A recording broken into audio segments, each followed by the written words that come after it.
How's it going, everyone? It is me, Lone Bot Wanderer, and I will be uploading a video on my thoughts about Bethesda's E3 press conference that just took place. But before we do that, I think I need to make a quick video on the Creation Club system that was announced by Bethesda during their conference for Fallout 4 and Skyrim Special Edition. Now, when I first saw this live on the press conference, I instantly tweeted in a joking fashion that paid mods were back, I told you so, because this is something that I thought would eventually come back in some sort of form. But I was being quite facetious with that. You know, I wasn't really being serious because we had not gotten much information about the system at that stage. It was a very general top-line description of what Creation Club was. But there were still some, you know, hints in there that this was kind of similar to paid mods. And what do you know it? When you go to Bethesda's YouTube channel and see their Creation Club video that they uploaded, it has been disliked to hell. It really has. And you read through the comments, most people are just outright accusing this of being just another resurrection or reincarnation of paid mods. And we know how paid mods went down on Steam with Skyrim in the past. And people are just getting angry. They really are getting quite upset about this. So what I want to do is make this video to direct people that are concerned about whether this is paid mods as it existed or whether it's something quite different. I want to direct all of you to creationclub.bethesda.net, and I'll link it in the description below. But essentially, there is a helpful FAQ with much more information about Creation Club. And I think that people that are concerned should read this, see what Bethesda at least has to say, and then make your own mind up. If you want to say at the end of this, after me presenting the information to you, that this is still paid mods, that this is still bad for the industry, etc., you're within your right to do so. I just want to present information that maybe you haven't seen before. So, let me put all the information on screen and I'll slowly kind of break it down. So the first question that was asked on this FAQ, what is the Creation Club? Creation Club is a collection of all new content for both Fallout 4 and Skyrim. It features new items, abilities, and gameplay created by Bethesda Game Studios and outside development partners, including the best community creators. Creation Club content is fully curated and compatible with the main game and official add-ons. So the first thing that I'll mention here, Bethesda is making a very intentional decision to not call this a mod system. They're not referring to this content as mods. They're just talking about it as being content, essentially. Official content coming from Bethesda Game Studios in some sort of way. But yes, when they mention the fact that not only that Bethesda internal staff and also outside development partners, whatever that means, maybe, you know, developers within the Bethesda family, they also mention the best community creators.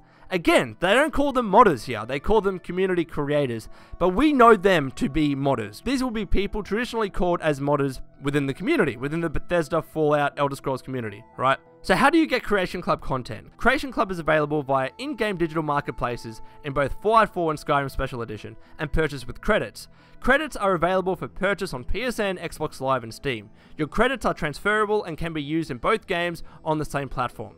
So yes, here, you're not directly using money to purchase this content or mods or whatever, but essentially it's the equivalent, it's the exact same. You're using real world money to buy credits, using those credits to buy mods. It's as simple as that.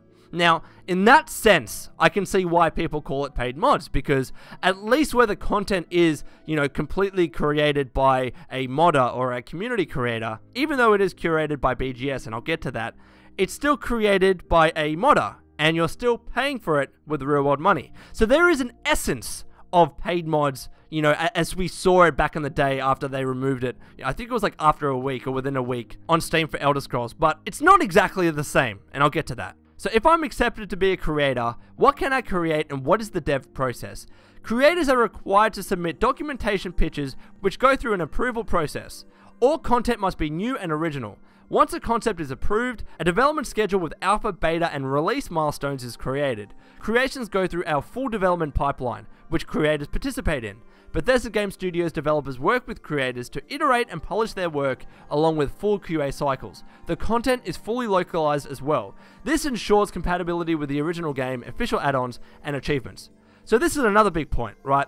This kind of approval process and having these mods or user creations go through Bethesda's full development pipeline, whether it's localization, polishing, testing, etc., all that stuff, QA, that's slightly different to the paid mods that we had in the past, because from my understanding, you could just upload any mod without any real oversight from Bethesda and get paid for that.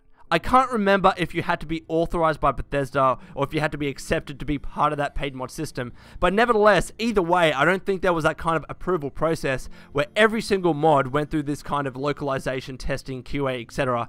through BGS itself. So that's a main point of difference there that we should all bear in mind. The FAQ also clarifies that creators are paid for their work, and then it asks a question: is Creation Club paid mods? So they fully explicitly address it right here. Let's look at their answer.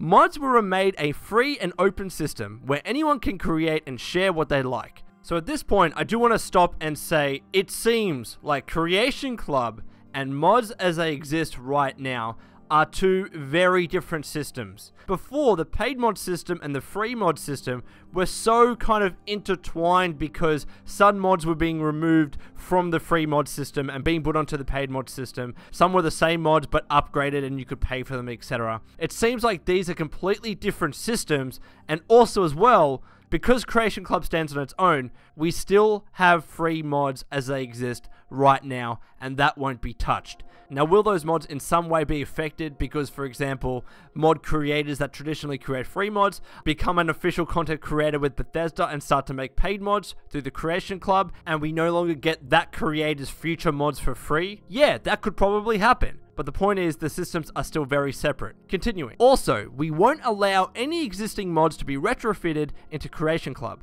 It must be all original content. Most of the Creation Club content is created internally, some with external partners who have worked on our games, and some by external creators. All the content is approved, curated, and taken through the full internal dev cycle, including localization, polishing, and testing. This also guarantees that all content works together. We've looked at many ways to do quote-unquote paid mods, and the problems outweigh the benefits. We've encountered many of those issues before, but there's a constant demand from our fans to add more official high-quality content to our games. And while we are able to create a lot of it, we think many in our community have the talent to work directly with us and create some amazing new things. Alrighty, another point of difference from paid mods as they existed before. Bethesda is stressing the fact that any mod or any creation that are uploaded through Creation Club and sold via credits, they cannot be retrofitted mods. They can't be already existing mods that you're just trying to get onto the Creation Club system. Now, if you remember, the way paid mods used to work before, you had mods that were already free on Nexus, for instance, and the mod creators updated those mods, like Wet and Cold, for instance, with more features, with more add-ins, etc., and they sold that version for a cost, right? So it was the same mod upgraded, if you will, and that was what was sold. But it seems, according to what Bethesda is saying, if you believe what they say, that won't be the case anymore. You can't have a case like with Skyrim and paid mods in the past, where mods like Wet and Cold and all those other ones were improved and then sold at a cost. Now, with whatever content or mod is created, whatever you want to call it, it must be original, it must be new, and it must go through Bethesda's internal QA and curating process. So that is a point of difference. Again, whether you think that makes it paid mods or doesn't make it paid mods is up to you. I'm just presenting the information for you to help you make up your own mind. Also, another point of difference, right? It seems, at least from what Bethesda is saying, that most of the content created in the Creation Club will be from Bethesda Game Studios internally itself, or some external partners, and I assume they mean like Arcane Studios and, you know, developers within the Bethesda family itself, maybe other partners, who really knows.